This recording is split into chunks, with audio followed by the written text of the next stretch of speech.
Hello everyone, હું Mehul sir આપ સૌનું સ્વાગત કરું છું મારી ચેનલ ધ બ્રાઇટર્સમાં. તો આજના વિડીયોની અંદર આપણે એન્જિનિયરિંગ મિકેનિક્સના ચેપ્ટર નંબર 2 એના પાર્ટ નંબર 2નો અભ્યાસ કરીશું. ઓલરેડી તમને એક પાર્ટ નંબર 1 એક વિડીયો અપલોડ કરી દીધો છે. એમાં તમને હું સમાંતર બાહુ ચતુષ્કોણની થિયરી અને લામીનું પ્રમેય શીખવાડ્યું હતું. એમાં જે આપણો સમાંતર બાહુ ચતુષ્કોણનો જે નિયમ હતો એ થિયરી માટે બી એટલો ઇમ્પોર્ટન્ટ છે અને એક દાખલો એની અંદરથી પૂછાય જ. એટલે અહીંયા મેં તમને લખીને બી બતાવ્યું છું કે આ દાખલો જે છે એ એક્ઝામની અંદર 100% પૂછાશે. તો એમાં જે તમને હું એ સૂત્ર તારવીને બતાવ્યું હતું, તમને એવું કીધું હતું કે સૂત્ર તારવવાનું બી પૂછાય છે 7 માર્કની અંદર. એટલે સૂત્ર તારવવાનું તો છે, તે છતાં આપણે એ સૂત્રને યાદ બી રાખવાનું છે. એ સૂત્ર કયું હતું? ઓકે, ચાલો અહીંયા દાખલાની રકમ લખી છે, તો તમને દાખલામાં લખીને બતાવું કે કયું સૂત્ર હતું. અને આપણે કેલ્સી કેવી રીતે ચલાવવાનું છે એ મેઇન વસ્તુ છે. ભાઈ ઘણા બધા લોકોને જો સાયન્ટિફિક કેલ્સી યુઝ કરતા નથી આવડતું, એનો ઉપયોગ કેવી રીતે કરવાનો છે, મતલબ ડાયરેક્ટ સ્ટેપ, મતલબ સાયન્ટિફિક કેલ્સી છે તમે એને ડાયરેક્ટ સ્ટેપની અંદર બી એનો જવાબ લાવી શકો છો. કે સૂત્રની અંદર ખાલી કિંમત મૂકો, કેલ્સીમાં લખો તો તમારો ડાયરેક્ટ આન્સર આવી જાય. દાખલા સમાંતર બાહુ ચતુષ્કોણના છે. દાખલાની રકમ કઈ રીતે આપેલી જોઈ લઈએ પહેલા. તો એવું કહીશ કે બે બળો 20 કિલોન્યુટન અને 30 કિલોન્યુટન એકબીજાને 60 અંશના ખૂણે લાગે છે, તો પરિણામી બળનું મૂલ્ય અને દિશા શોધો.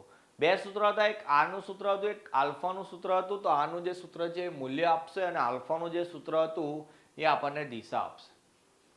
તો સૌથી પહેલા તમને બે બળો આપેલા હોય, એ બે બળોને પી અને ક્યુ નામ આપવાનું. યાદ રાખો, જે બળ મોટું હોય એને આપણે પી કહી દઈશું. તો લખીશું આ રીતે કે અહીં પી બરાબર 30 કિલોન્યુટન. ઓકે, અને જે નાનું બળ છે એને ક્યુ નામ આપી દઈએ 20 કિલોન્યુટન. બે વચ્ચેનો જે ખૂણો હોય એને થીટા કહી દઉં. થીટા આપણો છે 60 ડિગ્રી. આપણે પરિણામી બળ શોધવું છે, તો એનું જે સૂત્ર આપણે જે તાર્યું હતું કે આર બરાબર વર્ગમૂળમાં P square plus Q square plus 2pq cos theta. Okay, આના પરથી આપણે કિંમત શોધવાની છે આરની. ચલો હવે વર્ગમૂળની અંદર પહેલા તો કિંમત લખી દઈએ કે પી ની કિંમત 30 છે, તો અહીંયા લખીશ 30 નો વર્ગ, પ્લસ ક્યુ ની કિંમત 20 છે, તો લખીશ 20 નો વર્ગ. પછી 2 ગુણ્યા પી ની વેલ્યુ 30 થઈ ગઈ, ગુણ્યા ક્યુ ની વેલ્યુ 20 થઈ ગઈ, અને થીટાની વેલ્યુ આપણે લગાવવાની છે 60 ડિગ્રી. હવે હું તમને સાયન્ટિફિક કેલ્સીમાં આ વસ્તુ શોધતા શીખવાડીશ અને નેક્સ્ટ સ્ટેપની અંદર આપણે ડાયરેક્ટ આન્સર લખવાનો છે. બરાબર. ચોપડીની અંદર બી તમને એક બે સ્ટેપ એક્સ્ટ્રા આપેલા હશે. કોઈ બીજા સર તમને શીખવાડતા હોય તો એ બી તમને એક બે સ્ટેપ કરતા શીખવાડશે. પણ સાયન્ટિફિક કેલ્સી વાપરીએ છીએ આપણે, એની અંદર આ સુવિધા છે કે તમે ડાયરેક્ટ આન્સર લખી શકો. તો તમારે અહીંયા બી ડાયરેક્ટ આન્સર લાવી દેવાનો. બરાબર. એના માર્ક એક બી નહીં કપાય. તમે આ રીતે લખશો તો બી તમને પૂરા માર્ક મળશે. ચલો હવે તમને કેલ્સીમાં શીખવાડું કે આ વસ્તુ તમારે કેલ્સીમાં કેવી રીતે લખવાની. તો સૌથી પહેલા કેલ્સી જે તમારું હોય, કેલ્સી તમારું 82 ms નું હોવું જોઈએ. ઉપર અહીંયા સૌથી પહેલા 82 ms તમારું લખેલું હોવું જોઈએ. એ નોન પ્રોગ્રામેબલ કેલ્ક્યુલેટર કહેવાય કે જે તમે મેથ્સની અંદર બી યુઝ કરી શકો. બરાબર. આ કેલ્સી તમે મેથ્સમાં બી લઈ જાઓ તો બી ચાલે. જીટીયુની એક્ઝામમાં એ વેલિડ હોય છે. હવે અહીંયા આપણે મેથ્સ ભણતા હોય કે ઈએમ કરતા હોય, દરેક સબ્જેક્ટની અંદર આપણે ખૂણો ડિગ્રીમાં લેતા હોય. બરાબર.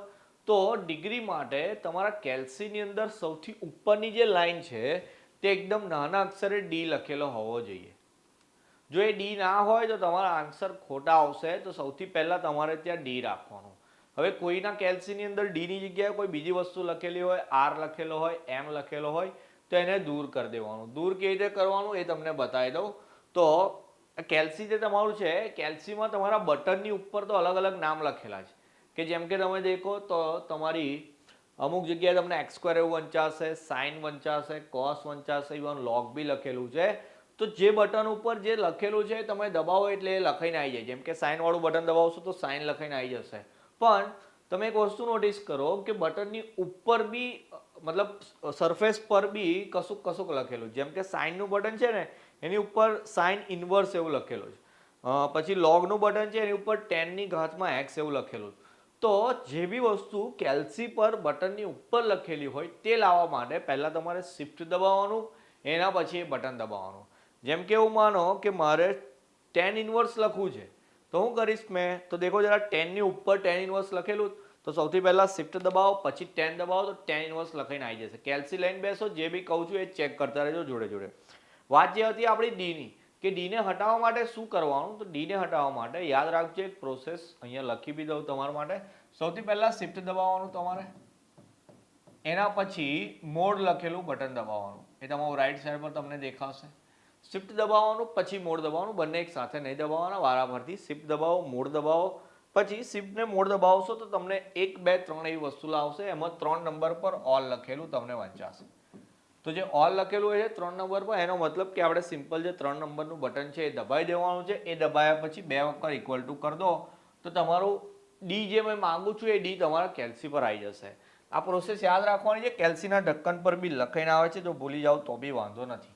ઓકે, ચાલો પ્રોસેસ જે હતી આપણે એમાં ડી લખેલો આવી ગયો. હવે શું કરવાનું છે એની વાત કરીએ. ચાલો, મારે આ જે આખી વસ્તુ છે મારે કેલ્સીમાં લખવી છે. હવે કેલ્સી જે છે ભાઈ, કેલ્સી એક મશીન છે, એની અંદર દિમાગ ના હોય, એને આપણે થોડુંક દિમાગ આપવું પડે. દિમાગ કેવી રીતે આપવાનું છે, કઈ જગ્યાએ આપવાનું એ તમને સમજાવું. કે મેં આખું જે પદ છે એ વર્ગમૂળમાં છે, આખું પદ વર્ગમૂળમાં છે.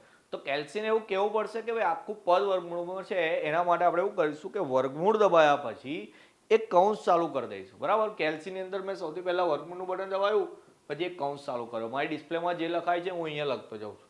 પછી મારે લખવું છે 30 નો વર્ગ, તો મેં અહીંયા 30 લખું છું. પછી કેલ્સીમાં દેખો એક બટન છે x² લખેલું, મેં એ દબાવું છું તો અહીંયા x² લખાઈ જાય છે. પછી પ્લસ કરીશ, પછી 20 નો સ્ક્વેર લખવાનું, તો ફરી x² વાળું બટન દબાવી દીધું. પછી આટલા પદ દેખો જરા, એ બધા એક સાથે ગુણાકારમાં છે. બરાબર, આટલા બધા પદ એક સાથે ગુણાકારમાં છે, તો એનો હું એક અલગ કૌંસ કરું છું, લખું છું 2 × 30 × 20 ગુણ્યા કોસ 60 લખવાનું છે, તો કોસનું બટન અવેલેબલ છે. પછી 60 લખવાનું, તો સાદી ભાષામાં 60 લખી દો. આ જે કૌંસ ચાલુ કર્યો એ પૂરો કરવાનો, અને સૌથી પહેલા જે કૌંસ ચાલુ કર્યો એ પૂરો કરવાનો. જો આટલું લખાઈ જાય તમે ઇક્વલ ટુ કરો. ઓકે, ચલો હું બી લખી દઉં છું. પહેલા 30 નો સ્ક્વેર પ્લસ 20 નો સ્ક્વેર, પછી પ્લસ, પછી એક કૌંસ કરું છું 2 × 30 × 20 × cos 60, 2 વખત કૌંસ પૂરા કરું. આન્સર આવે છે 43.58. તો મારો આન્સર આવી ગયો 43.58. પી અને ક્યુ નો જે એકમ આપેલો હોય તે જ એકમ અહીંયા લખી દેવાનો. આટલી વસ્તુ કેલ્સીમાં લખો, તમારો આન્સર આવી જશે એક જ સ્ટેપની અંદર. ચલો, આ તો થઈ ગયું. શું થઈ ગયું? આપણું પરિણામી બળનું મૂલ્ય થઈ ગયું. હજુ આપણે શું શોધવાનું બાકી રહ્યું? દિશા શોધવાની. તો દિશાનું બી એક સૂત્ર મેં તમને શીખવાડેલું હતું તે વખતે. ચલો, શું સૂત્ર હતું જોઈ લઈએ અહીંયા. તો સૂત્ર આ રીતે હતું, tan alpha = q sin theta upon p + q cos theta. ચલો, બધી વેલ્યુ પહેલા ઉપરથી લખી દઈએ. q ની વેલ્યુ હતી મારી 20, તો 20 sin theta ની વેલ્યુ 60 upon p ની વેલ્યુ 30 પ્લસ q ની વેલ્યુ 20, એની જોડે cos 60. તો આ મને આપશે tan alpha ની કિંમત. આના પરથી બી હું ડાયરેક્ટ આલ્ફા લખતા શીખવાડું. એ બી આપણે એવી રીતે જ કરવાનું કે આલ્ફાનો આન્સર કેટલો આવે છે. ચલો, શું કરવાનું? સૌથી પહેલા આ વસ્તુ લખવાની. ચલો, મેં સૌથી પહેલા લખીશ કેલ્સીમાં 20 sin 60, એટલે મેં અંશવાળું પદ લખી દીધું. પછી ભાગ્યા માટે સિમ્પલ જે ભાગ્યાનું છે સિમ્બોલ એ લખીશું. બાજુમાં બતાવતો જાઉં છું. મેં કેલ્સીમાં આવું લખ્યું 20 sin 60, પછી આ ભાગાકારનો સિમ્બોલ કરી દીધો. હવે બીજી વાત કે નીચે 2 પદ છે, આખા ભાગાકારમાં 2 પદ છે, તો 2 પદ છે એટલે કૌંસ કરીને બતાવવાના. એને પહેલા કૌંસ કરું, પછી લખું 30 + 20 cos 60.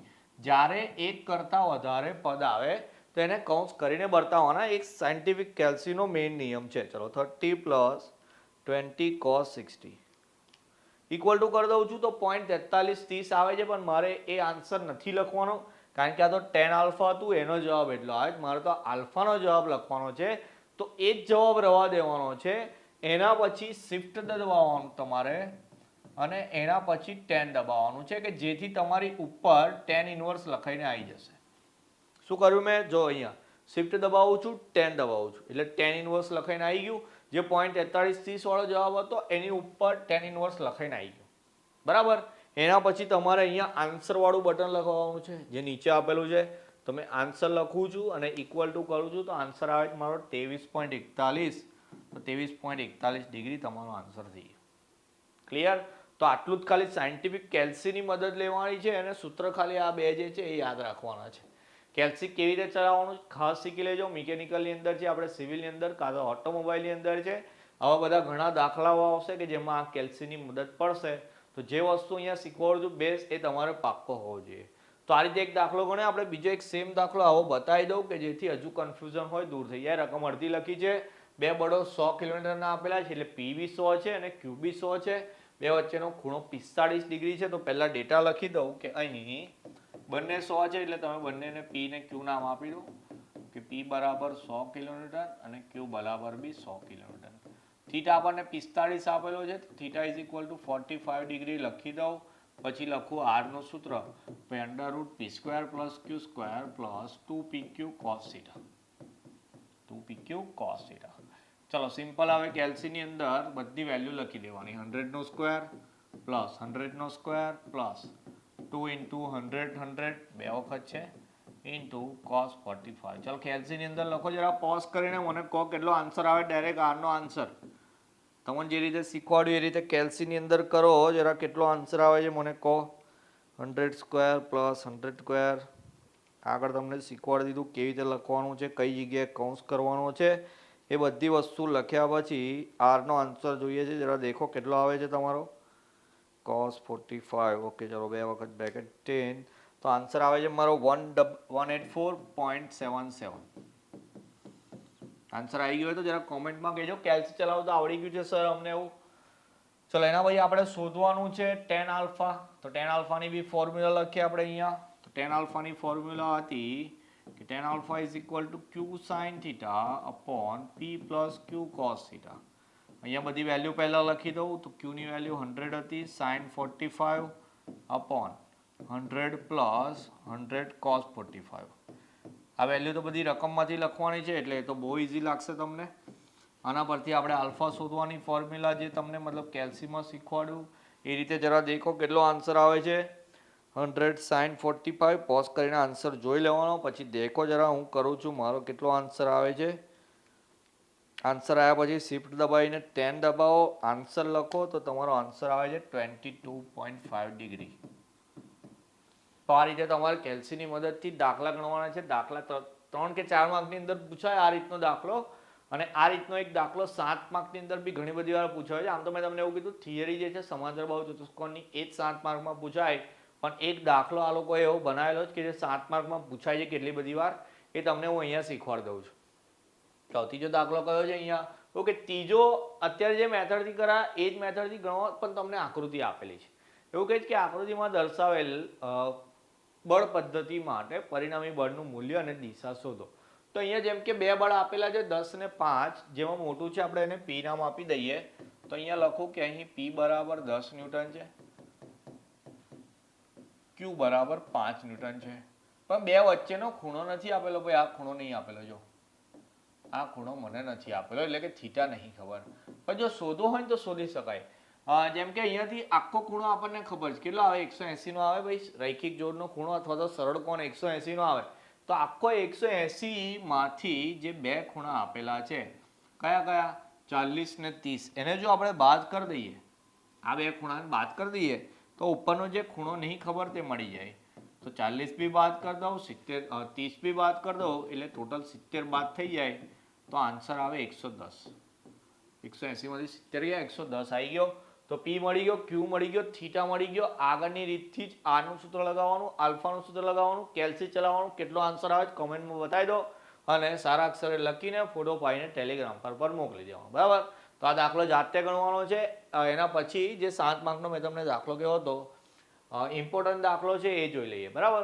કેલ્સીની બી જવું પડશે એટલે જોડે રાખીએ અને જોઈએ પહેલા શું કહે છે દાખલાની અંદર. જો બે બળો વચ્ચેનો ખૂણો 90 હોય તો પરિણામી બળ √10 મળે અને જો ખૂણો 60 ડિગ્રી હોય તો √13 મળે. તો એ બે બળો એટલે કે પી ને ક્યુ શોધવાના છે.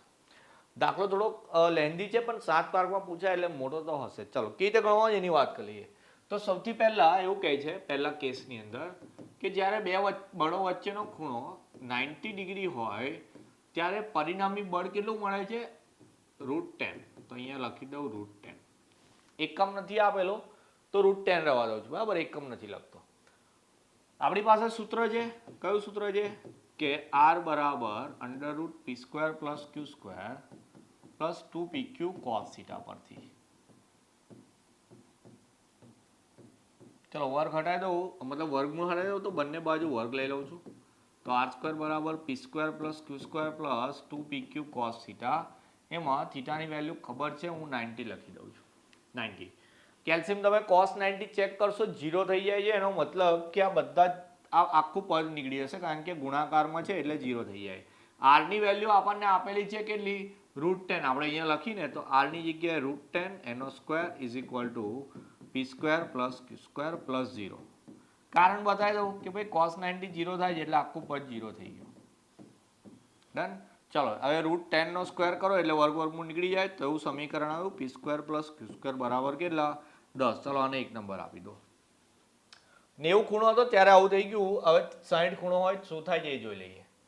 બાજુમાં લખું છું, આપણે તો નીચે લખવાનું છે તમારે કે જ્યારે થીટા બરાબર 60 ડિગ્રી હોય છે ત્યારે r નો જવાબ કેટલો આવે છે વર્ગમૂળમાં 13.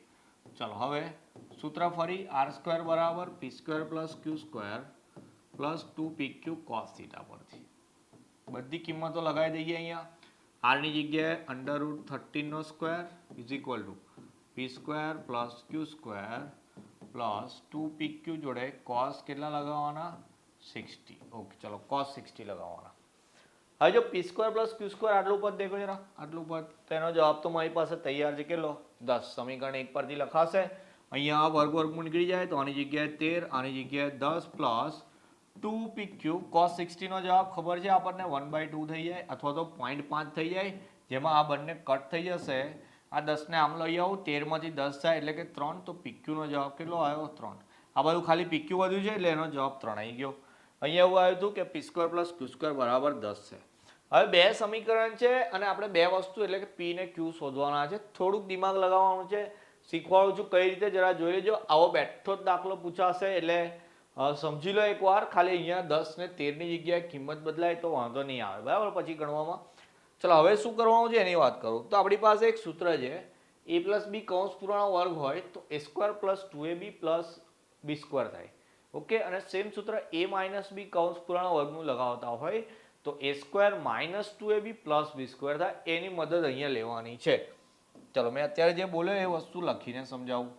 એ બી ની વાત નહીં કરતા, આપણે p ને q ની વાત કરીએ. તો હવે p પ્લસ q કૌંસ પૂરાનો વર્ગ બરાબર સૂત્ર છે p square plus q square plus નહીં સોરી સૂત્ર લાઈનમાં લખું છું a સ્ક્વેર પ્લસ 2ab એટલે કે 2pq પ્લસ q સ્ક્વેર. ચલો p પ્લસ q નો સ્ક્વેર એ તો ખબર નહીં કેટલો છે એવું, પણ મારી પાસે p square plus q square ની કિંમત છે કેટલી 10 પ્લસ 2 એવા ને એવા pq ની બી કિંમત છે કેટલી 3. ચલો 2 તારી 6 અને 10 એટલે ટોટલ કેટલા થઈ ગયા 16. તો એવું લખાય કે p પ્લસ q નો વર્ગ કેટલો 16. 16 કોનો વર્ગ થાય તો કે 4 નો, એટલે તો અહીંયાથી વર્ગ હટાવો, પેલી બાજુ વર્ગમૂળ લાગી જાય એટલે p પ્લસ q નો જવાબ કેટલો આવી જાય 4 આવી જાય. બરાબર, p પ્લસ q ની કિંમત મળી ગઈ 4. એને સમીકરણ નંબર 1 આપી દઈએ. આ ઉપર 1 આપ્યું છે એને હટાવી દઉં, એની જરૂર નહીં પડતી આપણને. ચલો મેં અહીંયા a પ્લસ b કૌંસ પૂર્ણ વર્ગનું સમીકરણ લગાવ્યું તો મને a પ્લસ b ની કિંમત મળી. તો તે જ રીતે a માઇનસ b કૌંસ પૂર્ણ વર્ગનું સૂત્ર લગાવો. દેખો જરા, p માઇનસ q કૌંસ પૂર્ણ વર્ગનું સૂત્ર a square minus 2ab plus b square. ચલો એમાં બી વેલ્યુ લખીએ. આ તો મને ખબર જ નથી. પેલી બાજુ p square plus q square ની કિંમત છે કેટલી 10 માઇનસ 2 જોડે pq ની કિંમત બી ખબર છે 3. 10 માંથી 2 તારી 6 જાય એટલે 4 આવે. એનો મતલબ કે p માઇનસ q નો વર્ગ 4 થઈ જાય અને 4 નું વર્ગમૂળ આપણને ખબર છે કેટલું થઈ જાય 2. તો p માઇનસ q કેટલો આવી ગયો 2 આવી ગયો. તો દેખો જરા સમીકરણ 1 ને 2 10મા ધોરણમાં જે લોપની રીત આવતી હતી એ લોપની રીતની મદદથી મારે ઉડાવવું હોય તો અહીંયા એવું છે કે p પ્લસ q નો જવાબ જે છે એ 4 છે અને p માઇનસ q નો જવાબ 2 છે. તો અહીંયા આ બંનેનો સરવાળો કરીએ, p પ્લસ p એટલે 2p, 4 ને 2 થઈ જાય 6, 2 વડે ભાગી નાખો તો p બરાબર કેટલો આવે 3, અને એને પહેલા સમીકરણમાં મૂકી દઈએ. એકમાં મૂકતા તો એકમાં શું હતું અહીંયા p પ્લસ q બરાબર 4, તો તેથી 3 પ્લસ q બરાબર 4. ચલો 3 પેલી બાજુ જાય તો 4 માંથી 3 જાય એટલે કે 1. તો જે બે બળો માંગેલા હતા p ને q એ મળી ગયા. પડી ખબર? તો આટલો દાખલો જે છે 7 માર્કની અંદર ઘણી બધી વાર પૂછાયો છે અને આ વખતે બી એક્ઝામમાં પૂછાય એવા ચાન્સીસ છે. થોડોક લેન્ધી છે પણ દાખલો અઘરો નથી. જોઈ લો જરા ફરી એકવાર. થીટા બરાબર 90 લીધું તો p square plus q square બરાબર 10 મળે છે.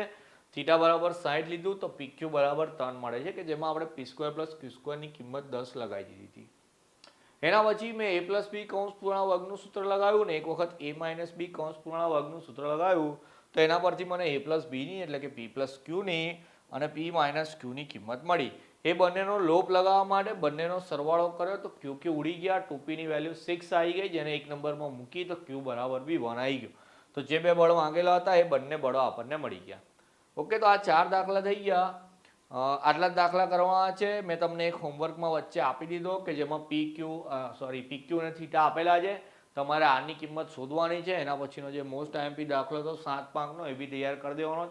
4 દાખલા કરો તો કોન્સેપ્ટ ક્લિયર થઈ જાય, તો કિંમત બદલીને પૂછે તો બી કોઈ વાંધો ના આવે. બરાબર, 4 દાખલા તૈયાર કરી દેવાના, સારી રીતે લખીને જે રીતે કહું છું ટેલિગ્રામ પર મોકલી આપવાનો. જે હોમવર્કમાં છે એનો આન્સર બી તમારે કોમેન્ટ સેક્શનમાં નાખી દેવાનો. બરાબર, તો નેક્સ્ટ વિડીયોની અંદર મળીશું કોઈક બીજા દાખલા ઇમ્પોર્ટન્ટ કાં તો થિયરી સાથે. ત્યાં સુધી તમારું ધ્યાન રાખશો. જય હિન્દ, જય ભારત.